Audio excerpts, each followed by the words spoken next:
Good morning, Chiefs Kingdom, ACU crew. The Chiefs have to sign a corner ASAP. What do you think? Let us know in the comments. But first, this episode is powered by BetUS. Yeah, we want to give a shout out to BetUS for sponsoring this live stream.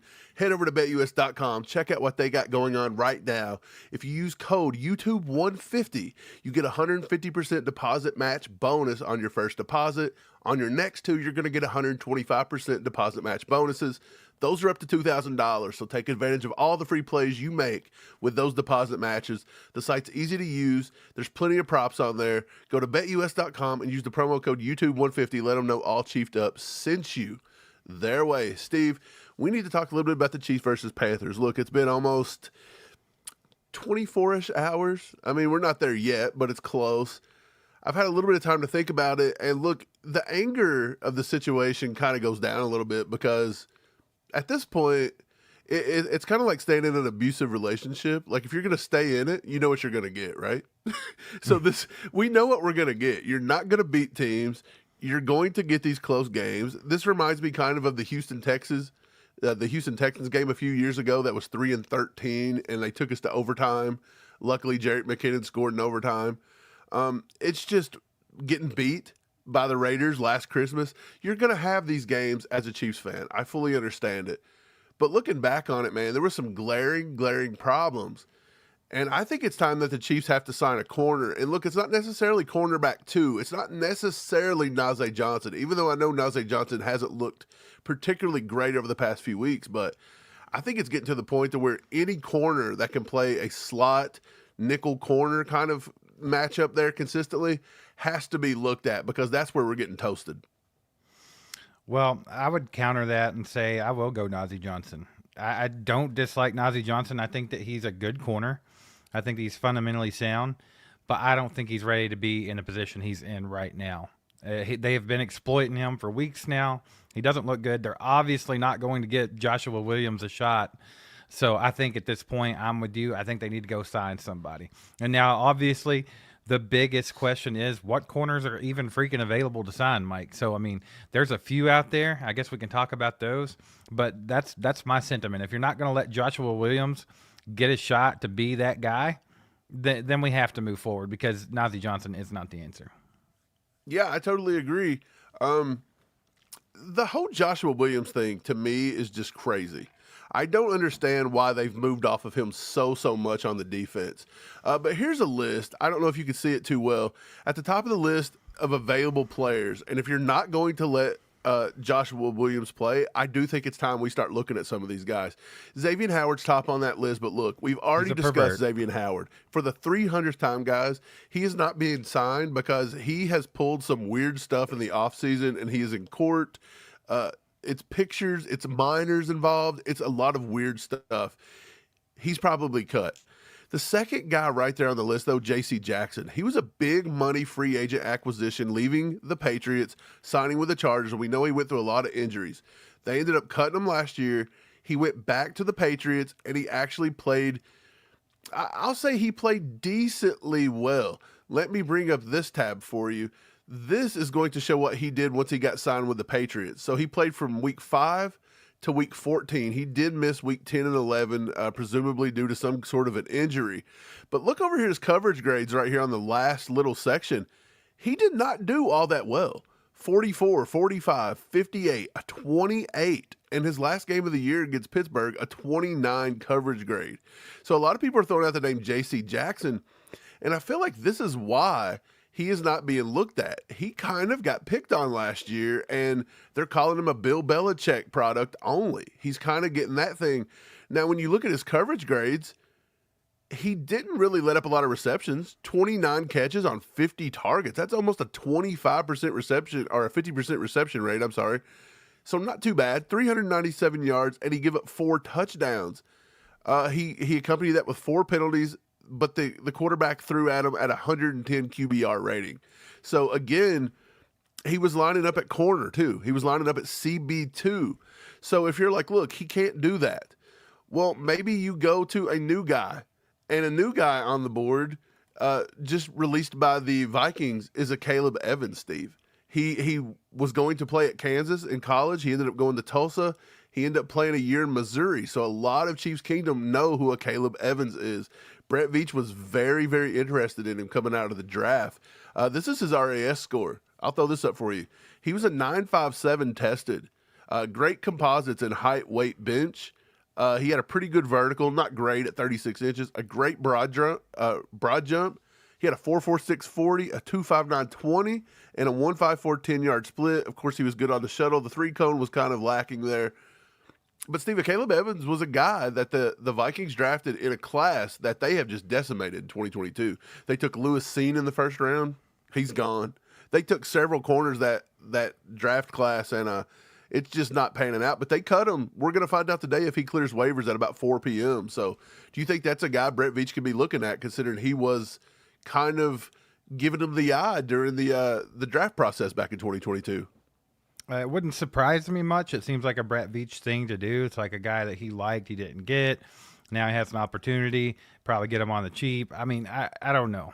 I could see it happening, but I don't know if it's necessary, considering I don't think any of these guys that are available are really that much of a step up, or if at all, from Joshua Williams or Nazeeh Johnson. I think we kind of have what we have there.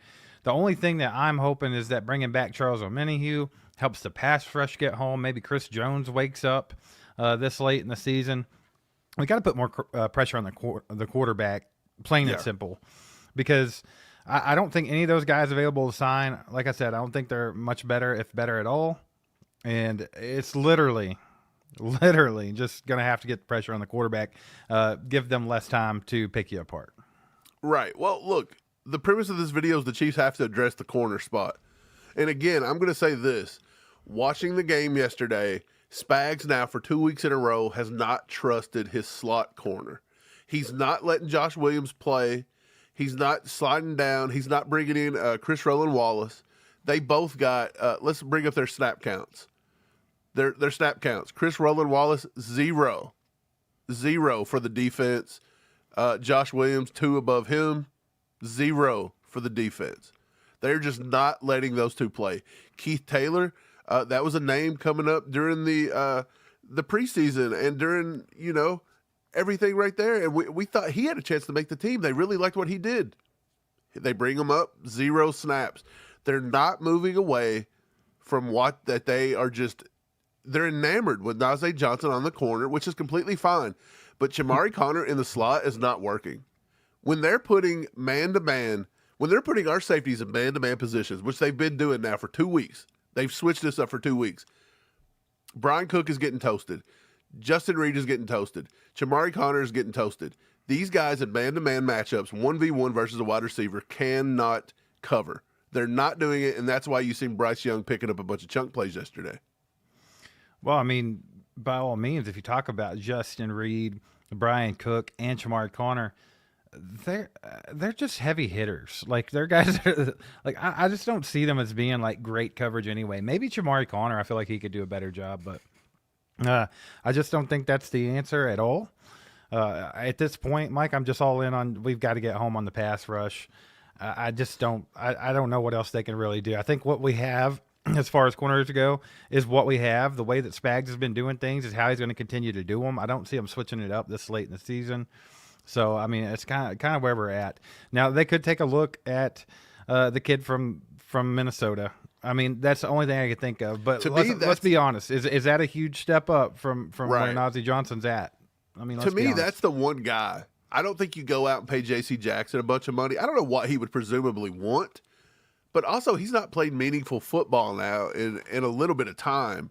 So, is he an upgrade over Nazeeh Johnson? I don't know. I don't know at the moment if he would be. And again, I don't know if Nazeeh's completely the problem. I know this is one thing that kind of irked me.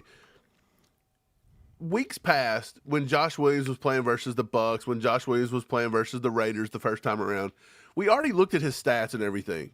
The dude played decently well. He had a few bonehead penalties, and a few of those were just on special teams. It wasn't even on the defense. I think he got hit with like one defensive holding penalty. It didn't even cost us points, I don't think. But the thing about it is like he did not give up a lot of catches. He gave up like 3 catches in 2 weeks, maybe 4 catches in 2 weeks for somewhere around like 30, 40 yards, nothing crazy. He had 2 chunk plays of like 13 and 12 yards. Okay. He gives up no touchdowns. Matter of fact, Trent McDuffie was the one to give up touchdowns in those scenarios. And people were just shoving this dude off to the side. He sucks, he stinks, get him off the field. Najee comes back now. He's played for 2 or 3 weeks now. He's been back healthy.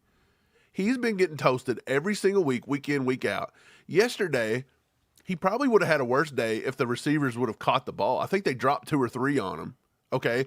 He ends up giving up maybe 2-3 catches yesterday for like 30, 40 yards. But it looked pretty bad, especially coming off Buffalo. It just looked decently bad. And I seen people last week, prominent Chiefs creators, prominent Chiefs talking heads, defending Najee Johnson last week, saying, hey, he was covering as good as he could cover. That was a tough matchup. You got to let it pass. And then yesterday, he plays Bryce Young, and all of a sudden, they're bending over backwards to cover him yesterday. Well, PFF says he only scored this, this, and this, and these are usually the guys that are dogging PFF and saying, you can't use that, right?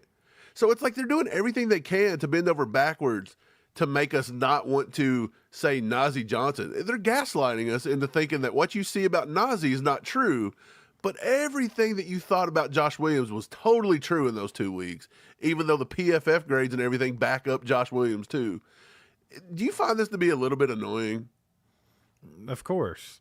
And my thing is, I'm not going to outright say Joshua Williams is a better corner than Najee Johnson. Yeah, I'm not saying that either. I don't think that's true, but I do think that he is a lot more physically imposing. I think he's more physical. I think he's faster, longer. Like, there's a lot more there. So, I mean, if he's even playing at the same level as Najee Johnson, he's got an advantage. So why are we not playing him on the edge with McDuffie and letting Najee go play the slot? Or why don't you try it for a couple snaps, see what happens. I mean, whatever. Apparently, we use the regular season as practice anyway, according to every one of our fans. We don't really even play in the regular season. So why don't we put Josh Williams on one side, Najee on the other, and let Trent McDuffie play some slot here and there? It don't have to be all the time, but move it around. When you want to bring the blitz, you've got to find a way to not get our safeties in man-to-man coverage with Chamarri or Justin Reed or Brian Cook. You cannot do that. And what it is we blitzed.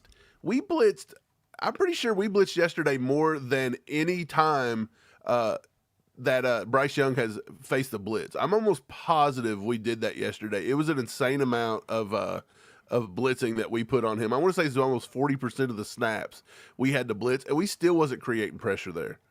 And the thing is, when you're blitzing and you're putting your corners in those man-to-man situations, our corners are not built for that, man. You said it. Our corners are built to hit you. They're not built to cover you. Right. Well, I mean, it all goes back to the pass rush, and that's something you've talked about since the offseason.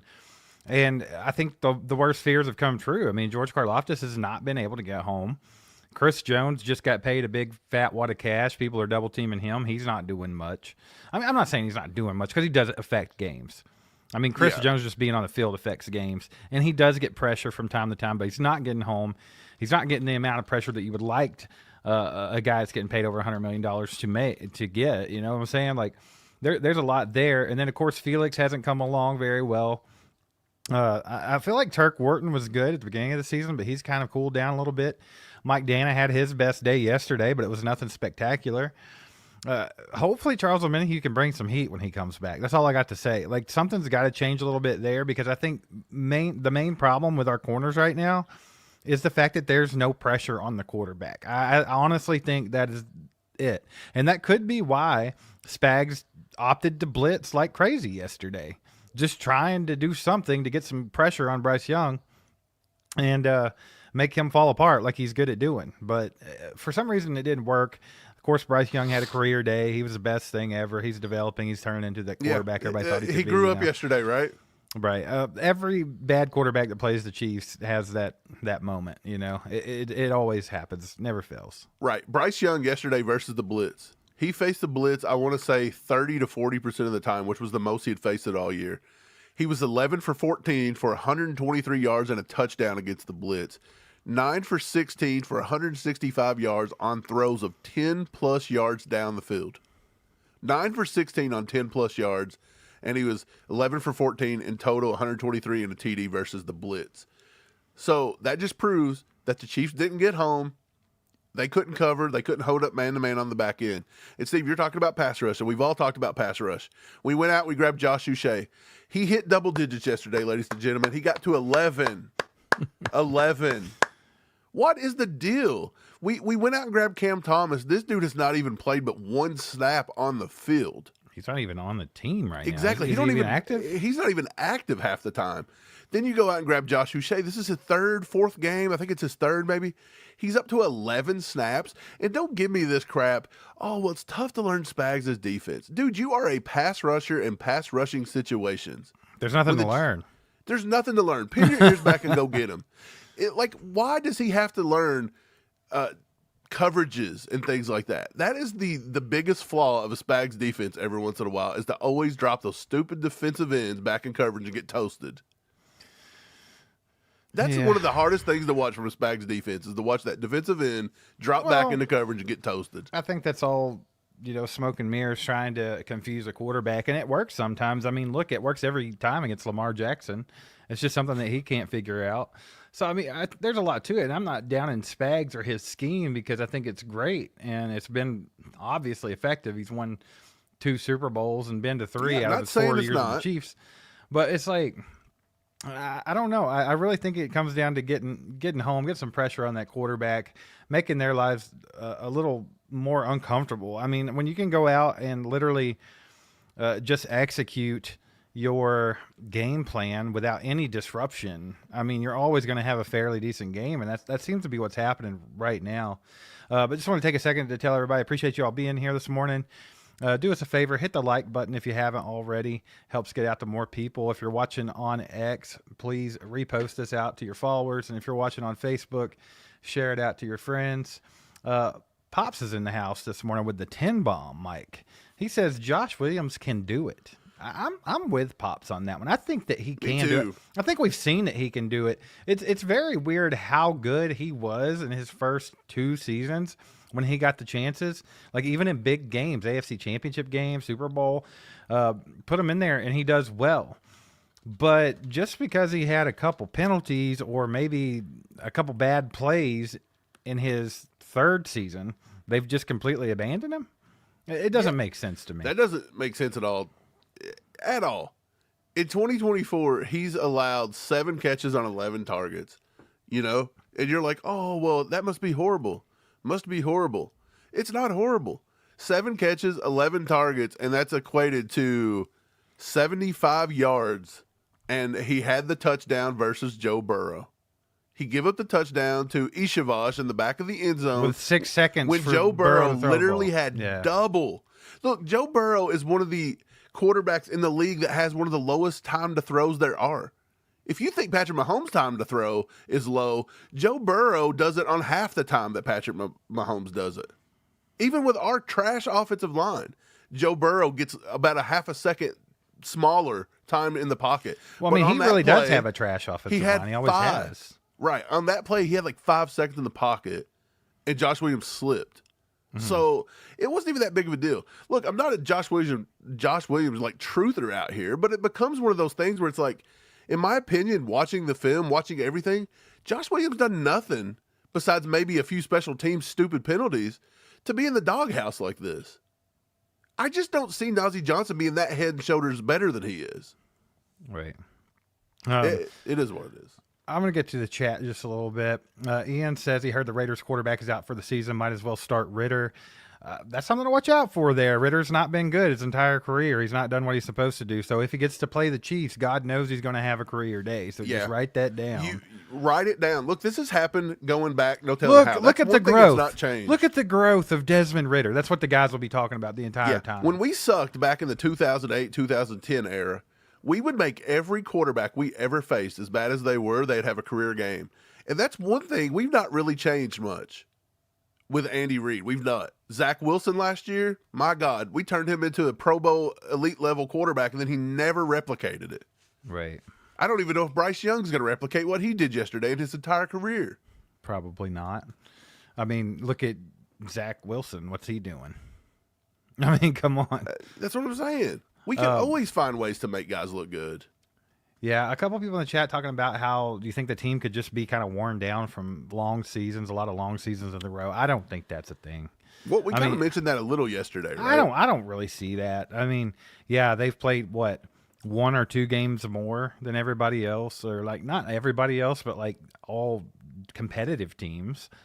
So I mean, I don't really think that's a thing. I think it's just this execution, basically. I think it's having a little bit of motivation. They should have plenty of motivation, but it doesn't look like it. Yeah, I agree. A lot of people saying Josh Williams with penalties. He's had 3. Yet Jawaan Taylor's still in there. Right, he's had 3 penalties. He had 1 versus San Francisco. He had 1 versus the Raiders. That was week 7 and week 8. And then, of course, he had a penalty versus Tampa Bay, I believe. So 3 games, 3 penalties. Look, that's not that big of a deal. In my opinion, penalties are not that big of a deal when it comes to that kind of stuff. You're going to play. We all know that playing corner in this league's tough. Everything's designed for the offense. I mean, L'Jarius Sneed was one of the most penalized people in the league last year. Exactly. That's my whole point. Trent McDuffie's got 8 on the season. Yeah.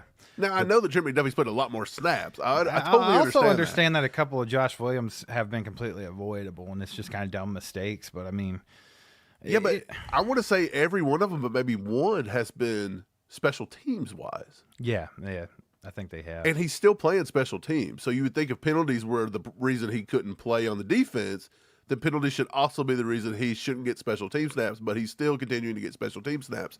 Steve, Akayleb Evans is a special teamer. So maybe Brett Veach does kick the tires on this kid if he clears waivers today. I wouldn't doubt it. I think it's definitely something that Brett Veach would do.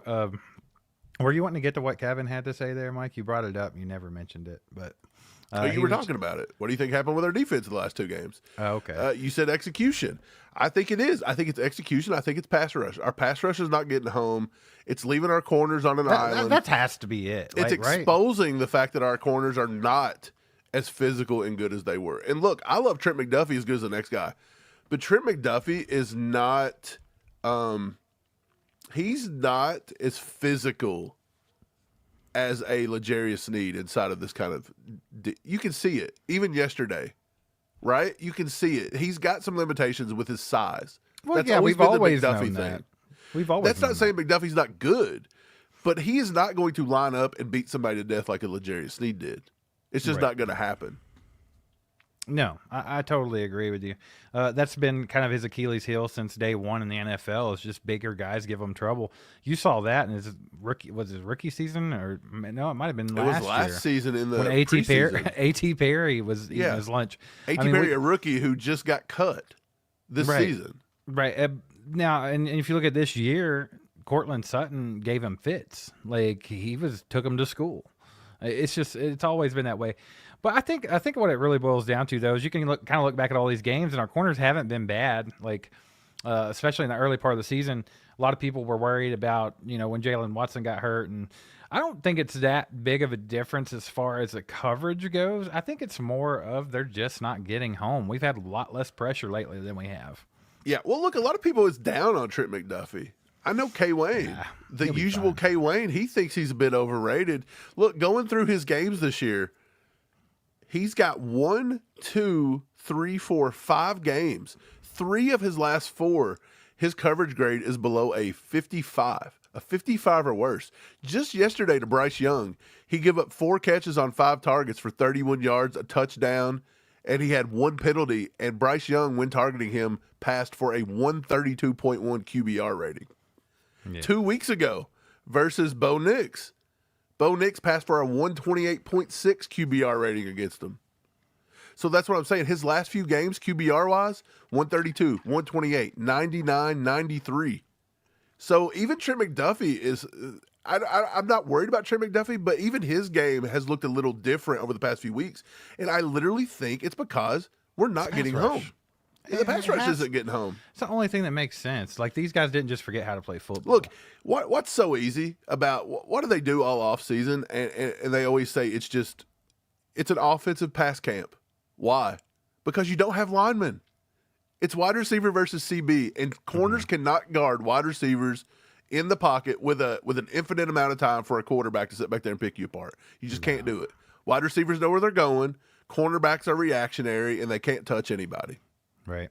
Rick Martinez says, will Johnson get better by going through growing pains? Absolutely. I think that that's good for young players. I mean, that's how they learn. That's how they get better. We talked about it with Kingsley Manta earlier this year. It's like I almost wish they would have just left him in there to keep getting beat. Like that's the thing. We've talked about it, Mike. They put him on an island more than anybody else in the entire NFL. In his second game in the NFL against Trey Hendrickson, who's a top 5 pass rusher in the league. But they didn't let him go through his growing pain. So I don't understand why such patience for Najee Johnson, but no patience for the offensive lineman. I don't know. Oh, there's no patience for Josh Williams. Right. There's lots of different things to talk about there. And I mean, we're not there. We're not in the building. We don't know what Spags is thinking or what he's seen or what he's seeing. I'm not for sure, but I do trust him. I trust Steve Spagnuolo. This is what I'm going to say about Spags, though. Whatever he's decided to do over the past 2 weeks, that is putting these safeties on a one-on-one matchup consistently versus wide receiver is not working. We need to pivot from that. Yeah. Red King says, y'all think we should lose to the Raiders to wake us up a bit and go on a big winning streak into the playoffs like last year. I don't want to lose to the Raiders. I don't think a loss will help this team right now. If this game against the Carolina Panthers didn't wake them up, a loss is not going to wake them up. Because I'm going to be honest with you. Having to kick a last-second field goal against the worst team in the entire league, that's just as bad as a loss. Like, you should have romped this team. You should have routed them. Did you see the report that came out last night saying that Jawaan Taylor was in his locker? Yeah, Kelsey, everybody was sad. Everybody was sulking. bummed. Well, yeah. Well, that's great. They should be bummed. I mean, because you literally embarrassed yourself on national television. I mean, there's no reason that you shouldn't have beat the living hell out of that team. Like, how are you going to be out there as you're 10-1 now? You're the back-to-back Super Bowl champions, and you're out there barely beating the worst team in the league that other teams are embarrassing on a weekly basis. I mean, it just shows you that their head's not where it needs to be. They're not executing the way they should be. They know it. They all know it. It's just a matter of what they want to do with it. They want to sit and sulk in their locker about it, or do they want to do something about it? I mean, like, there's just a big lack of motivation with this team right now. And, I mean, you saw that just from Wanya Morris. Mike, you mentioned that. They went out and signed his freaking replacement. And in his game to prove that he needs to hold that spot, he played his worst game. Looked like ass. Yeah, was out there just letting Mahomes get romped. It's like, what are you doing? There's a lack of motivation to this team across the board. And I think that comes from the top down. I think Andy's got to get a handle on that. Andy's a really good coach, obviously, and he's really good at, kind of motivating the guys and being like, but I feel like to an extent, it's almost to a fault to win every game. Like even after this one with Carolina, hold your head up high, guys. It's an NFL game. Anything can happen, and y'all found a way to win. Yeah, I get that and all that, but I mean, at some point, you got to put a fire under these guys' asses, and I think Andy Reid's got to motivate them. It's one way or another. That's not working no more. Right. Hey, I agree. Here's Adam Best. He said the same thing we did. Look at this. Like, everybody sees it. Safe to say that DJ Humphries signing did not light a fire under Wanya Morris. Right. It was very obvious that Wanya almost was like, hey, you signed my replacement? Okay, I'm just going to go out here and suck. Well, right, I've got 1 week until I get a vacation. Let me show everybody why you signed that guy. Let's do that. Yeah, that was, look, I want Maybe somebody, he was just trying to validate Brett Veach's move. I want somebody that fights for their job. To me, that was a piss poor performance. Yeah, Baca with the 2 bombs says pass rush continues to have awful lane integrity. Absolutely. The pass rush has just been awful across the board. 100%. I mean, the last 2 weeks, they've been non-existent. I mean, Josh Allen made a peanut butter and jelly sandwich and ate it and then scratched his balls before throwing touchdowns on them.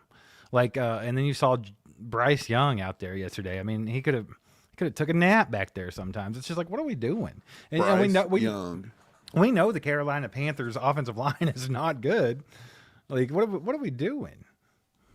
Yeah, I don't know where it goes from here. Honestly, your only hope is that Charles Omenihu comes back and you just pray that it looks like he never was injured. But honestly, I don't know how it's going to be coming off an injury. Like, it may be a mental thing. You may not go at it full force. We're going to find out quick. What do you give Charles Omenihu, Steve, when he comes back? You give him 2 weeks grace? Do you give him 3 weeks grace? When do you panic? If he comes out for like 3 straight games and don't even put up a sack or that many pressures and he just looks a little different, then what happens? Because it sounds like to me, Brett Veach and everybody, even Chiefs Kingdom, was banking everything on our pass rush coming back with Charles Omenihu. Do you remember that? Oh, he'll be back within 3 weeks, 4 weeks, and now it's turned into, lo and behold, it's going to be after Thanksgiving, just as we said it was going to be. Yeah, we said late November at the earliest. At the earliest. And here's the thing, like, I would like to give him a little bit of grace and say a couple weeks to get your feet back under you and all that good stuff, but as much shit as Charles Omenihu's been talking for the entire year, I better see some production right off the bat. No lack of confidence, that's for sure. I better see some production right off the bat. If you're as badass as you claim to be, buddy, I'm not going to give you 3 weeks. You better get out there. You better get out there and get it done. We need some help there though, because look, earlier in the season we were I think earlier in the season we covered up our lack of pass rush from our defensive ends, such as George Karlaftis not looking as great this year. He's got a few pressures, but he's only got 4 sacks. It's just nothing. Chris Jones, he looked good to week 4. He's not had a sack since week 4, ladies and gentlemen. We're going into what, week 13? Yeah, dude. And he hasn't had a sack since week 4. He's getting paid $100 million, bro. This is Chris Jones. Like, I don't think he hit a wall of just suck. Like, he's old and he's just not good anymore. But I just feel like there's no cohesiveness across the board, and I think everybody feeds. When George Karlaftis is getting to the quarterback, then miraculously Chris Jones will get to the quarterback, and then vice versa. And then Mike Dana looked pretty good yesterday. But look, he's faced some injury. Felix still isn't doing it, ladies and gents. Felix and Uzomah played 12 snaps. Yeah. Like, where is the pitchfork crew with this fella? Like, I feel like he got the pitchfork last year, and then this year, magically, everybody forgot he existed. So he just gets a pass now. Like, it's obvious that he's just not figuring it out. Like, I think by the end of your second year, you should probably be playing a little bit more than 12 snaps. Yeah. I would say so, especially when you have a depleted pass rush. Steve, Derek Nottie had to play 17 snaps yesterday. That's how you know you're in trouble. Yeah, that's right. And you know who was covering up the pass rush early in the year? Guys like Mike Pinnell and Turk Wharton. Defensive tackles were actually covering up the pass rush because they were creating a lot of pressure up the middle. They've not got that in a few weeks. Right. So I don't know where the pass rush goes from here, because it seems like they were giving everybody a little bit of false hope. And then as soon as the trade deadline come around, they said, hey, jobs are safe. Let's go back to just missed this earlier. I wanted to shout out Ron for being a member for 10 months. We appreciate you, my man. And then Fred with the 5 bomb says, I don't understand why they can't just finish strong. It was 20-6 at halftime. This has been an ongoing thing with Andy Reid since he got here. Like, obviously, Andy Reid's been highly successful as the Chiefs head coach, but we will not and have not put teams away. There's been I could probably count the amount of games in Andy Reid's career with the Chiefs on one hand that they've blown a team out. It's honestly, if it's not the Raiders, I don't think he's ever blown anybody out. I think the Raiders are the only team he's ever blown out when he's been here. Maybe at random here and there, but that's what I'm saying. There's not many. I mean, every game, no matter what the team is, no matter how bad they are, we will play down to their level, which all teams play up to the Chiefs. I do understand that. I get that, and that's what a lot of people like to bring up. It's like everybody's giving the Chiefs their best shot. You know, they're the back-to-back champions. They have a target on their back. I agree, but how much better does that make a team? Like, the Carolina Panthers are complete ass cheeks. Just because they're playing the Chiefs doesn't mean they're going to turn into Pro Bowlers. Like, they might play with a little extra motivation, but that's where your motivation comes into play. The Chiefs have to have some motivation, be like, hey, everybody's out to get us. We need to play with a little bit of a chip on our shoulders, not walk around with our thumbs planted severely up our butts and sitting on the sideline staring off into space. I mean, it's a big-time motivation thing for me. And maybe we're just not seeing the whole grasp. Maybe there is some motivation there, and things aren't just going their way. I don't freaking know. I'm not on the sideline, but from what I can observe, when they're actually showing the guys and stuff like that, it doesn't look like usual. It doesn't look like last year, or the year before. Yeah, I'm right there with you. Like, we're not in the facilities, we're not in the film room, we're not in the weight room. Lots of places you're not. Okay. But from an outside perspective, and we observe, this is what we do. We observe, we talk about it, we come up with solutions that nobody's going to pay attention to, and the team's not going to listen to, and the team doesn't even hear, and it doesn't matter. So it just comes off as just two guys whining. That's what we get told every day.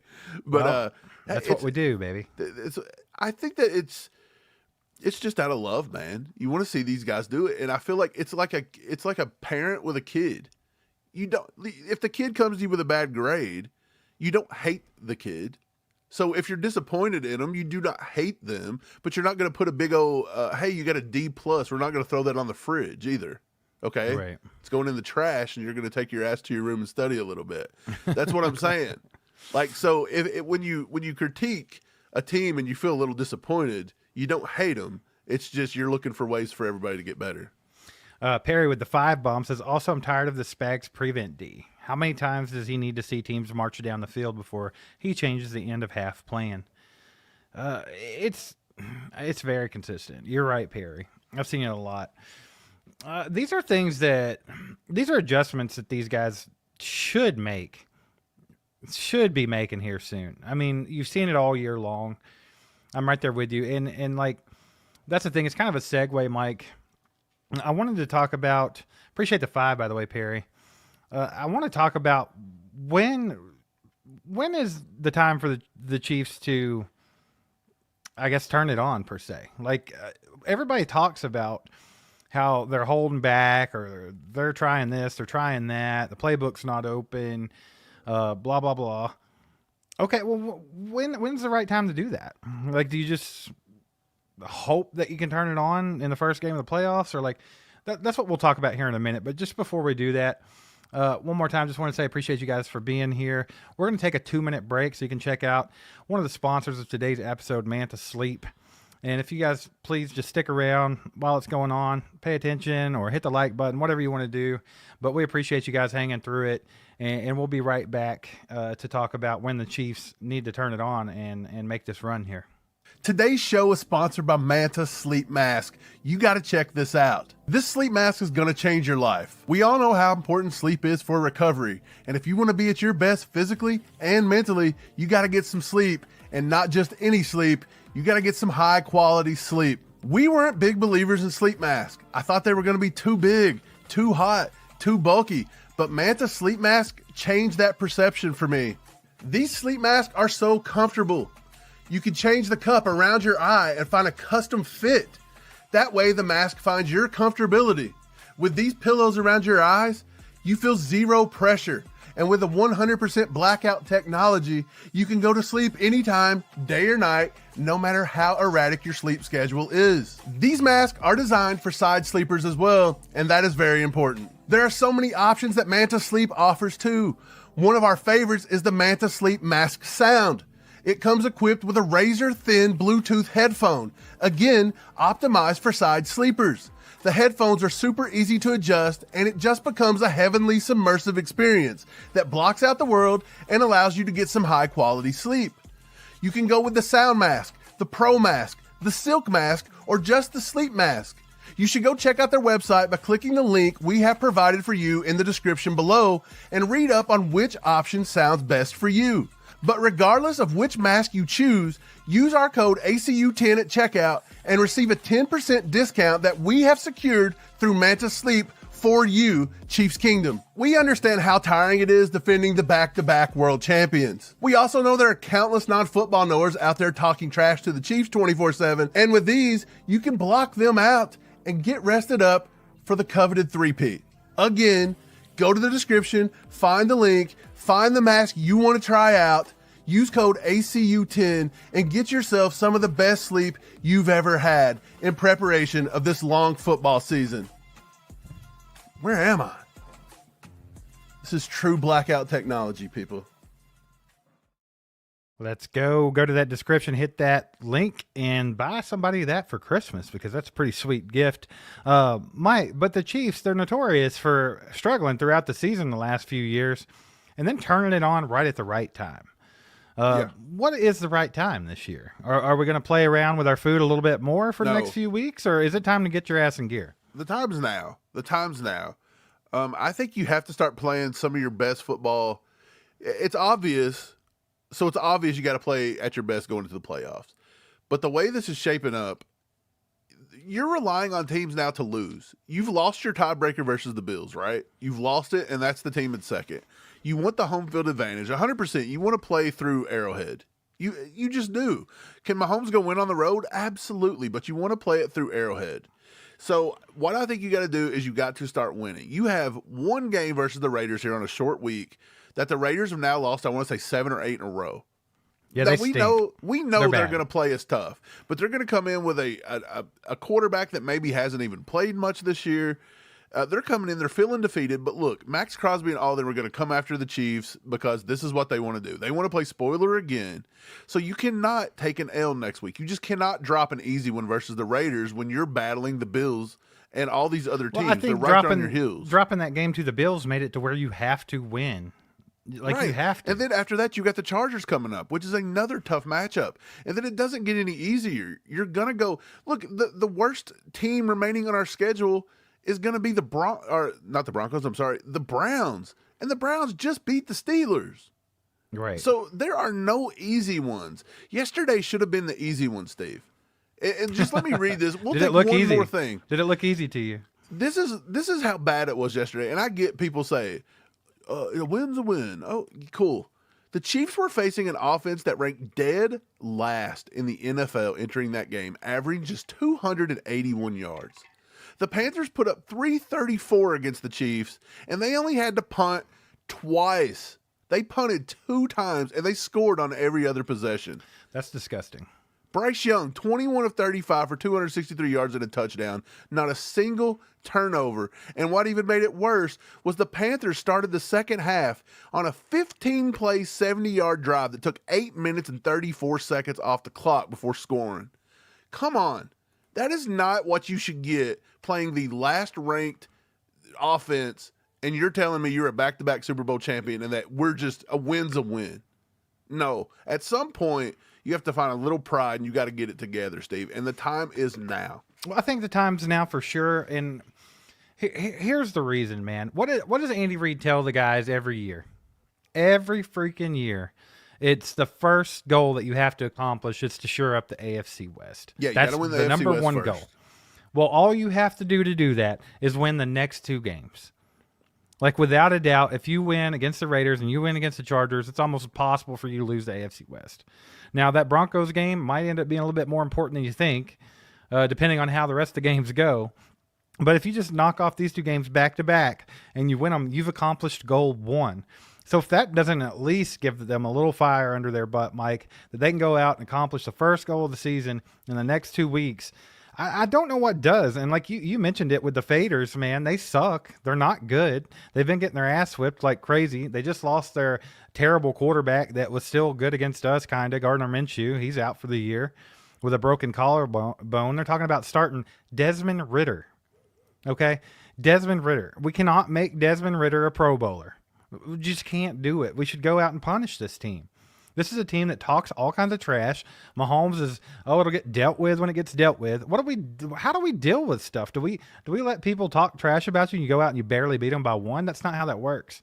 Like, you've got the Raiders, a team that we hate, in a very vulnerable state, and you need to make a statement. Now's the perfect time to go do it. Just take it out on the Raiders. Yeah. I mean, seriously. You had a team. If you're going to fire your team up, now's a good time to do it. Go out and beat the living hell out of a rival. You had the worst offense in the league. You had arguably the worst team in the league, dead to rights at 20-6 at halftime. And you got your asses outplayed in the second half by the worst team in the league. You know, if you would have just done the same performance in the second half and made it 40-12, that would have looked like a blowout, and you could have got away with that. But what are we doing? 30-27 on a last-second field goal. That's wild. But yeah, you got to beat that Ray Raider says ass. Mike wanted a blowout. Absolutely. I think at this point, I think everybody wants a blowout. Like, we are literally 13 weeks into the season, and we've barely won every game. Like, and that's not. It's been a coin toss on about 50% or more of these games. And that's not the thing, man. Like, I'm good with that. I'm good with being 10-1. Obviously, everybody's good with being 10-1. No one's mad at that record, and no one's mad at the position that we're in. But yeah, we have to grow up. We have to grow up and actually beat somebody. Like, you just can't. This has been a take. If you look at the Panthers over the last 3 weeks, they've been playing well. I've seen that a few times too, but you still are what you are. Yeah, I think so. I mean, the best version of the Panthers shouldn't be able to even be within 21 points of the best version of the Chiefs, and that's what we're saying. We're not getting the best version of the Chiefs. No, not at all. Look, teams can go and do well, but look, I would be willing to say the Panthers, what do they win over their next 6? 2 games, tops, maybe. 1. Yeah, they're not good. Like, at we're all. just I just feel like people are always looking for ways to cope for the Chiefs' bad play. It's always something. Yep. Shout out Buck and Bob. Take on Chiefs Kingdom. Appreciate you guys. We'll have to check you out sometime. A little podcast yourself, I see. But thanks for coming by. Glad you could catch a live stream. Man, I don't know. It's just I'm just ready to see the Chiefs be good, like the best version of themselves. And that's the thing. Like a lot of times when people talk about it, shout out McCartney. You get your shout out. Hey, Midwest Tony says, by the way we talk, Steve, we never played any sports in our life. No, we never played any sports. You could tell. Never played a single sport. No, definitely not football. But either way, Midwest Tony, he looks like he's a car racer, I suppose. So, I mean, yeah, he could go race cars. But yeah, I just want to see the best version of the Chiefs. It's like I know how good this team can be. We've seen that over the last couple of years, but now you're looking at a roster that is potentially the best roster on paper that Patrick Mahomes has ever had. And we're playing at a very low level. And it's sad that you could say that because 10-1, you're playing at a low level, but there's truth to it. Isn't there? Isn't the one thing that's kind of like freaking people out, though, is the fact that the offense is kind of on their way up a little bit. But the defense feels to be on their way down. Yeah. And we're just wanting them to, like, sit here. Let's go to about maybe 90%, 85% on both sides, and just stop. You know, you can go higher, but don't go no lower than the 85, 80%. You know, you just don't need it. Yeah. Our boy William in the house with the 7 Canadian. He says, I'm part of the W as a W crowd, but O-line, D-line is really looking bleak. I mean, to an extent, me and Mike are both a W as a W. I mean, to an extent. But, like, when you're this late in the season, like I said, I just want to see the best version of this team. Like, there's so much potential there. Like, the ceiling is so high. Like, we've talked about this a lot, but, I mean, you're looking at an offense with 3 Hall of Famers on it, at least. Maybe more if you start getting offensive line involved. And we're barely beating teams like the Panthers. We have a Hall of Fame defensive coordinator, a Hall of Fame head coach. It's just, at some point, you want to see a team reach their full potential, and it's like, we've been begging for like a wide receiver room that's good for the last few years and stuff like that. And it's like, we've got that. We've got those pieces. We're in a position now to where our wide receiver room is a Hall of Famer, a round 1 draft pick that everybody wanted because he ran the fastest 40 time in combine history. Juju Smith-Schuster is like your wide receiver 3 or 4. Yeah. And I mean, he's not a pushover as long as he's healthy and on the field. So, I mean, we have a good team. We have some flaws with the tackles and stuff like that, but I mean, we have a good team, and even Kareem Hunt's come back and looking good. Yep. And we're getting Pacheco back. I mean, I just want to see this offense start clicking, and I want to see the defense get back to where they were. That's all everybody wants, is everybody to look better. Tim Bob from Flapjack, he says, nothing wrong with a little bit of constructive criticism. If people can't handle the truth, I guess some people want you to lie to them and give them that fake news crap. We keep it 100. Yeah, it is, man. Just, I don't see why anybody should be wrong with, there should never be, constructive criticism should always be accepted. I get it if you just want to come out and crap all over somebody, but you don't want to offer up any ideas, you know, to how they get better, right? But it is what it is. I think people that don't want to accept constructive criticism have a problem. Like, that makes you a little bit of a narcissist. That means that you think you're right, and if you're not willing to accept anything in life, then that's your problem. Like, you're going to always continue to be mediocre. And so appreciate the 10 bomb there, Flapjack. Callie Cash with a 5 says, I think we're getting a little predictable on D. We need to mix it up. Get that QB on the ground without the blitz. I want to rant. Everybody wants to rant. I wish we could give everybody a minute on the mic. We should just call it a minute on the mic, and you get to come in and just, demonetize and banned from YouTube after the first. Yeah, the I'm first sure one. we get it. But Steve, is the D getting predictable, man? It's looking like we have to blitz to get home, and I think that's the problem. Right, and I think now is a Steve Spagnuolo defense predictable? Absolutely not. Like, that's the big thing with him. He's very hard to figure out. It's complex. They do a lot of different things, a lot of exotic blitz packages and things like that anyway. But I think any team, no matter what you're doing with your scheme, if you can't get home with the front 3 or 4, you're going to get predictable. I mean, if the only way you can put pressure on a quarterback is to blitz, then the name of the game for that team just becomes beat the blitz, right? I mean, and that's not hard to do for a lot of NFL quarterbacks. Yeah. So if you know what's coming, it's not hard to beat. Yeah, 100%. Appreciate the 5, Callie. Anthony with a little bit of gas. He says, love the podcast. You're my wife's favorite. Let's go. Well, isn't she the smart one there, Anthony? Isn't she the smart one? But you guys talk a lot of crap. I hope you guys don't ever go to Radio Row. Players tend to take notes. Look, we know that it's possible players watch this. We had Jaylen Watson's friend come on here and tell us that he didn't like Steve talking about Jaylen Watson when he got drafted. Steve said he didn't know if Jaylen Watson would pan out, and he thought it was a wasted pick. Jaylen Watson apparently used it as motivation. Justin Reed watches the program. He likes us. He's one of the only guys we haven't been banned from on YouTube and X. Okay, he sent us a picture of his Super Bowl ring. The time that there was the Dolphins mix up. Well, here's the thing about it. Like, there's not one player on the Chiefs that I don't support and I don't back. And I don't think there's anyone on the team that's a bad person. I think everybody's cool. I love everybody on the team.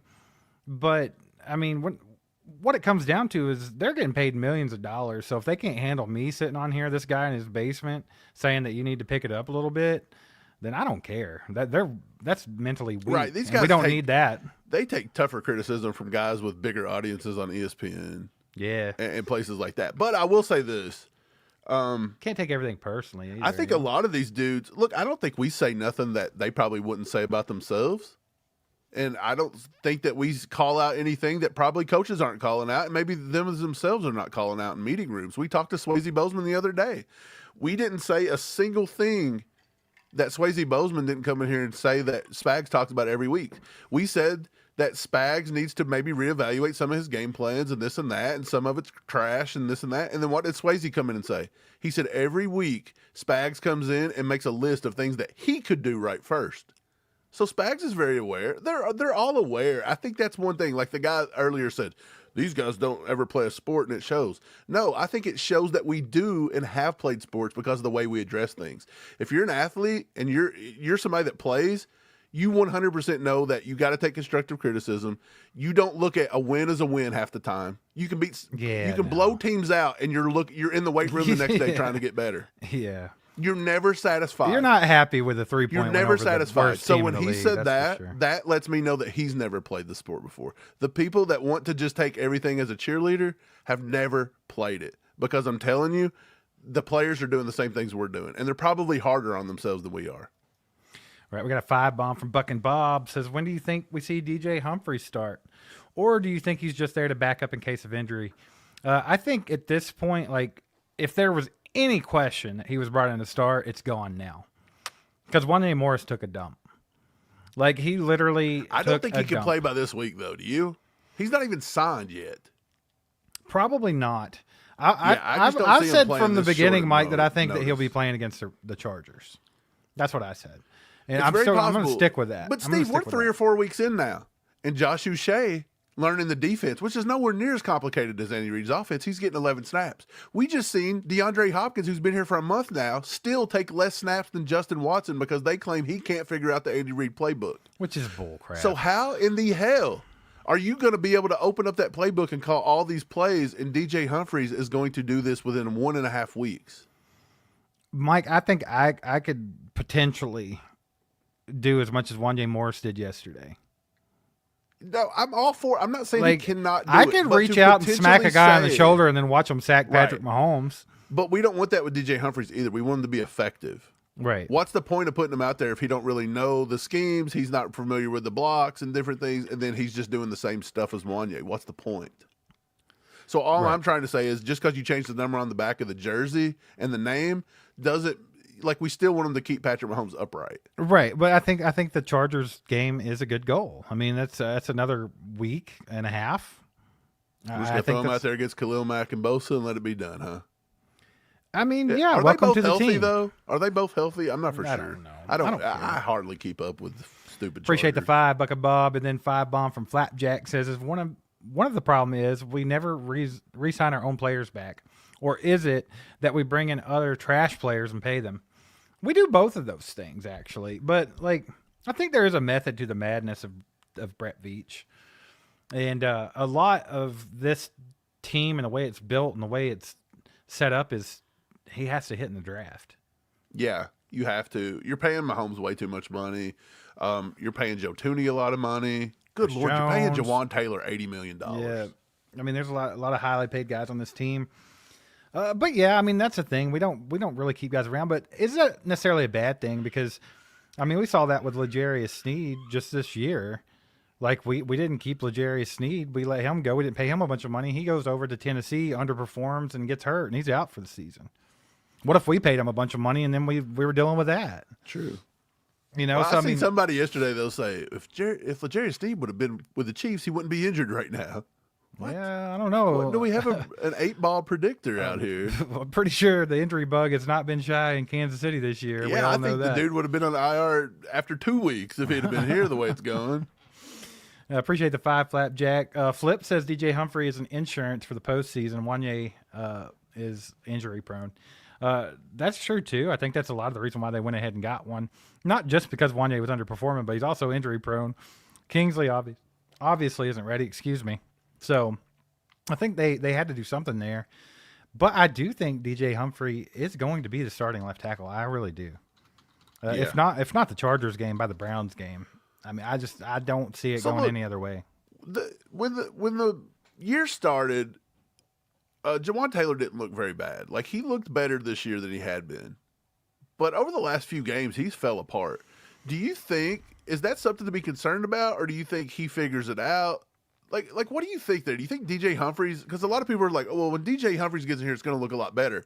Yes, that might help the left side a little bit, but if the right side is still just as bad that he's been over the last 3 to 4 games, then does it essentially help? I mean, I guess now instead of having 2 bad sides, you're back to 1. I guess that helps, but Well, the thing with Jawaan Taylor, are you concerned about Jawaan Taylor? I guess that's the question. Yes, the answer is yes, just because of how bad it has been. But ultimately, throughout his career and even his career with the Chiefs, if you set the penalties aside, Jawaan Taylor's performed. He's been good. So I mean, can I write it off as a couple bad weeks? Maybe, but I mean, he's got to prove that, right? He can't continue to play at a low level and me just say, oh, he's good, he's having a rough time.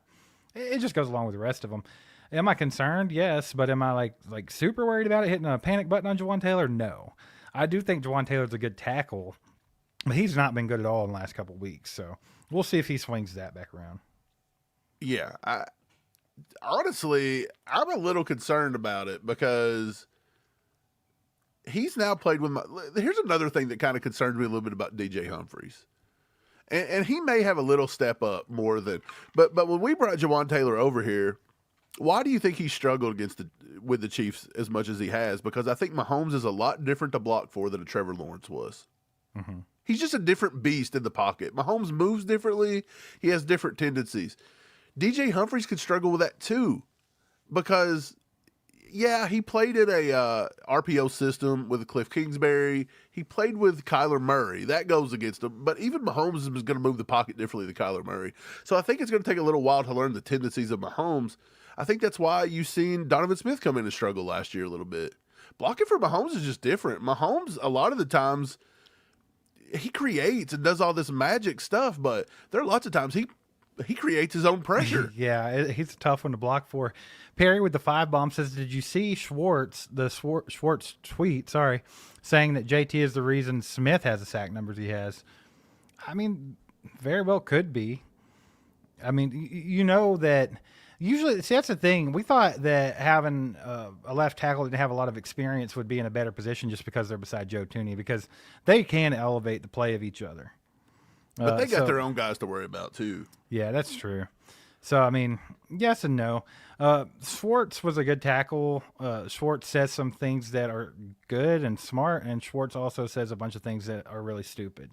And that's just being quite honest about it. So I take what he says with a grain of salt sometimes. I'm not saying he's wrong here by any means, but I have seen some questionable I think things. there's something to it. Trey Smith has not looked very good pass rush situations this year, but what's he allowed, though? Like I'm curious. I'll go find that while you take the next question. All right. Yeah. Well, we are going to be here for just a little while longer, so we'll come back right after this 30-second break and take a couple of your questions. And Mike's going to look up what he's looking up. We appreciate y'all being here. Please hit the like button for us if you haven't already.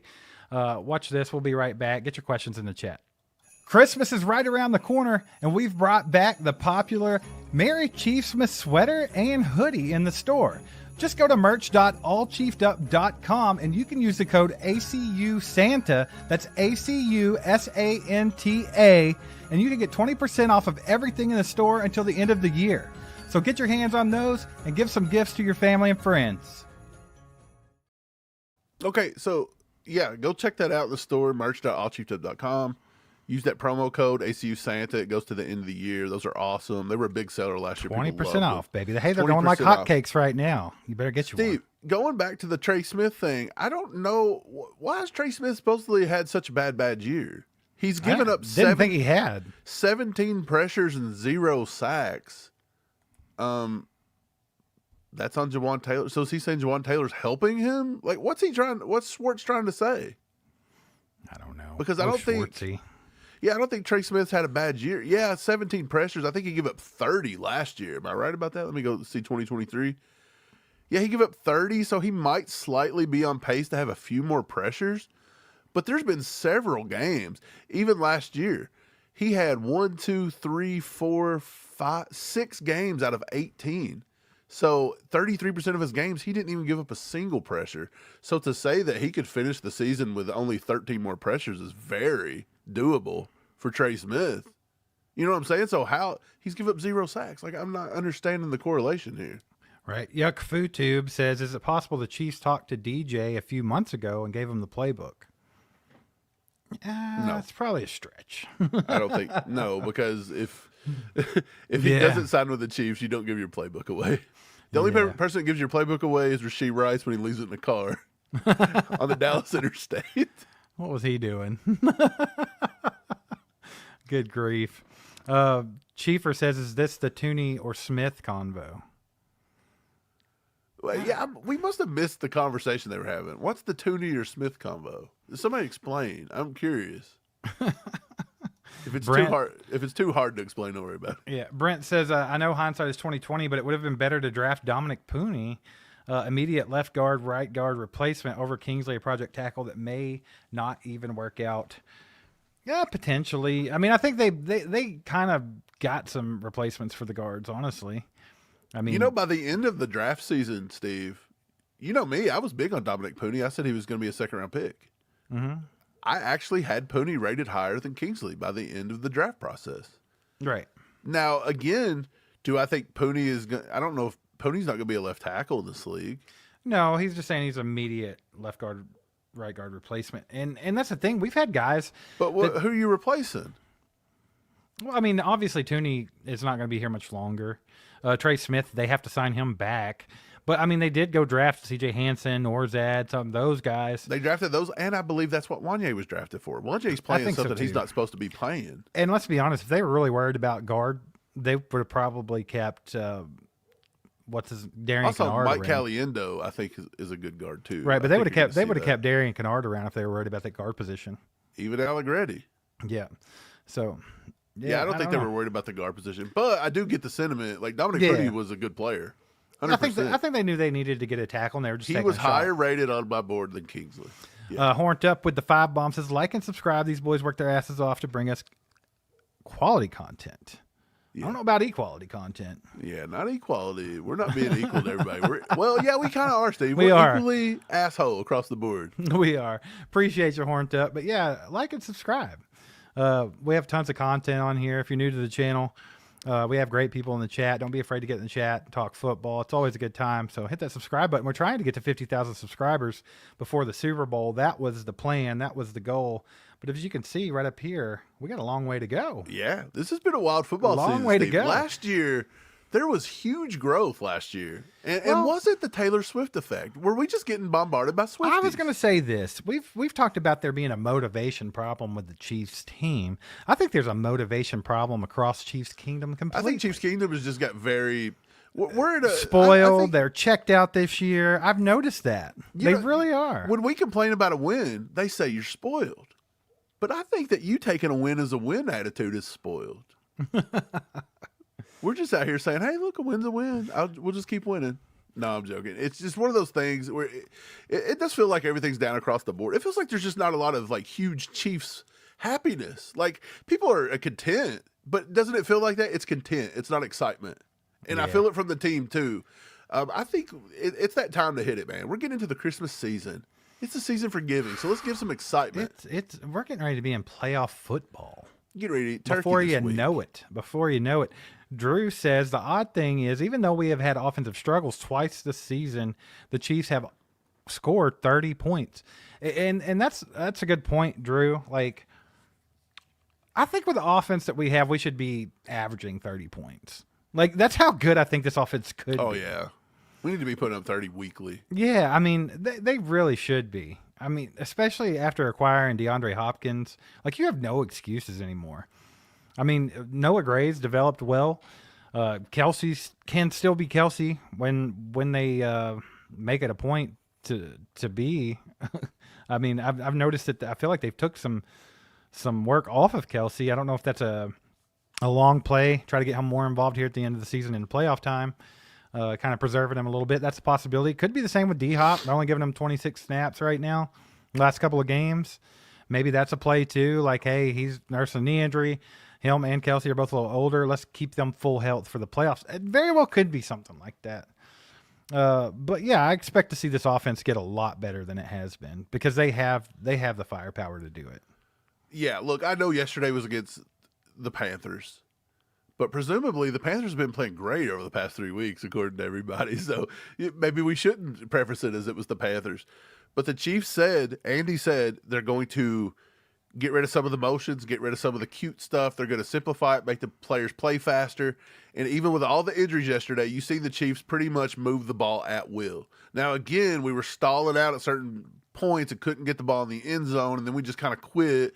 And the Panthers eat up the entire third quarter. I think we got one drive in the third quarter, so they did a good job there. Like they took a play out of the Chiefs playbook that we've been using, which was to eat clock a lot, especially the second half. But the way we moved the ball yesterday in a very dumbed down, Andy Reid-esque fashion. But to me, the way we looked yesterday on offense felt more like Chiefs football than what we had been seeing earlier in the year. So I don't know if maybe we were seeing something earlier in the season that the guys just aren't used to. And that's why it's looked so odd this year. Like maybe they've tried to instill something that we're not used to. Because yesterday, when Andy said, we're going back to the basics, yesterday looked like a Chiefs-style offense. Mahomes was getting rid of the ball quick. They were hitting receivers on screens. They were using their tight ends. I thought yesterday looked more Chiefs-esque than any other game this year. And so they're getting into form, I think. Yeah, I do. With even all the injuries, they could have put up 40 yesterday. Like we sit and we talk about this stuff, after each game, like the Buffalo game, this game, like no matter what it is, we always talk about how whether it's a win or a loss, we kind of talk about how can what's stopping them from being at 100%, right? Like that's kind of what we're talking about here because I really feel like this team is going to get there. Like I don't want like us kind of critiquing things or just making observations to seem like I'm not confident in this team because I have 100% confidence that with the firepower we have, with Andy Reid as the head coach, our defense with Spags, I have 100% confidence this team's going to be ready by playoff time. I'm not in hitting a panic button saying, "Oh God, we're going to look like we did against the Panthers in the playoffs." I don't think that. I fully believe that we're going to be where we need to be. It's a matter of when will it happen, not if it will happen. 100%. But I mean, there are things to talk about right now. There's a lot to be left to be desired, and I think that there's a lot left on the table from the Chiefs right now. So. I'm excited. Sure. I'm excited to see what the team's going to be like at 100%.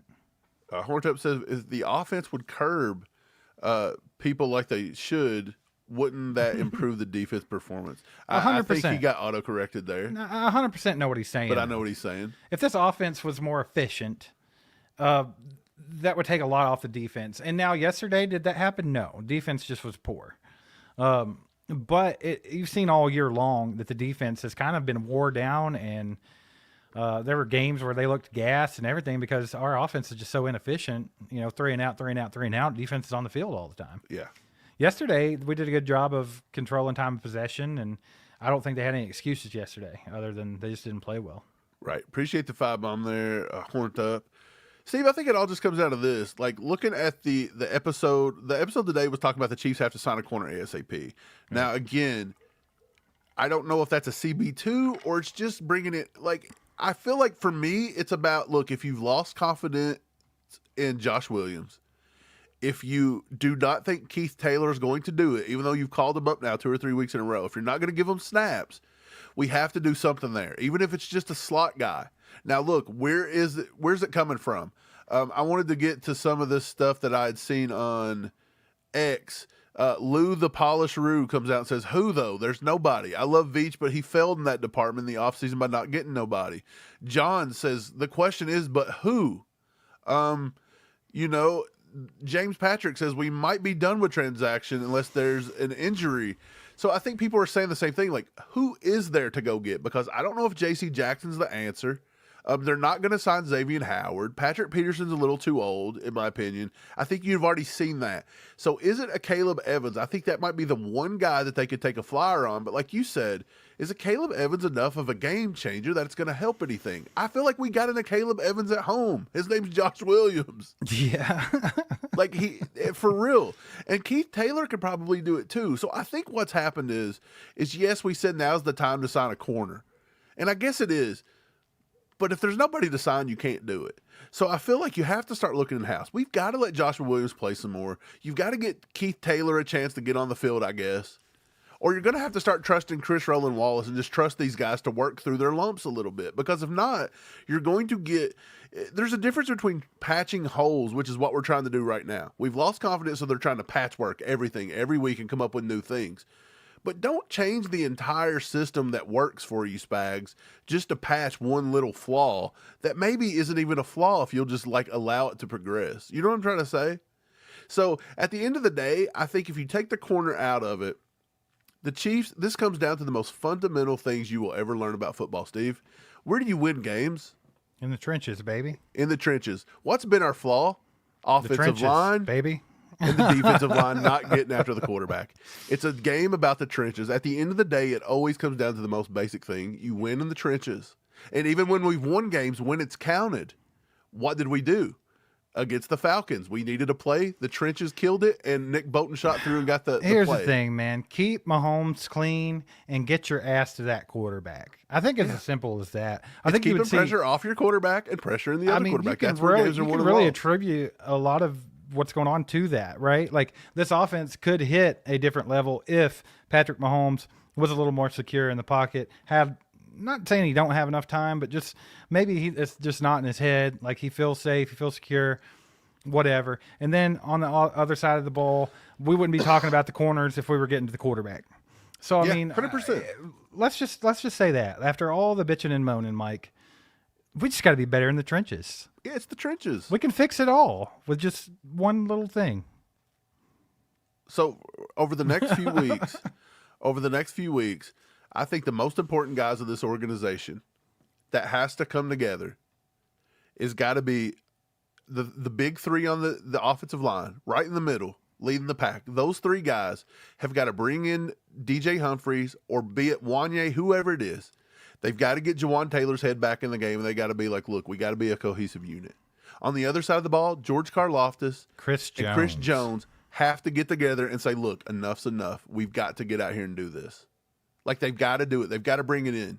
Felix is going to have to step it up a little bit. I'm sorry, but he's going to have to contribute. Yeah, all 12 snaps that he plays, he's going to have to do something. Yeah, Uche, he's only going to get 11 snaps apparently. He's going to have to do something too. Right. But, now's the time for these core offensive and defensive linemen to step up and just start taking over, because I believe the offense is getting close. They're getting close. Right. All right, guys. Well, we appreciate you guys being here today. Do us a favor, hit that like button on the way out if you haven't already, and shout out BetUS for powering this episode. Also, go check out the description, hit that Manta Sleep link, and we'll catch you guys later on. Go Chiefs. Go Chiefs. There goes a sight from my soul.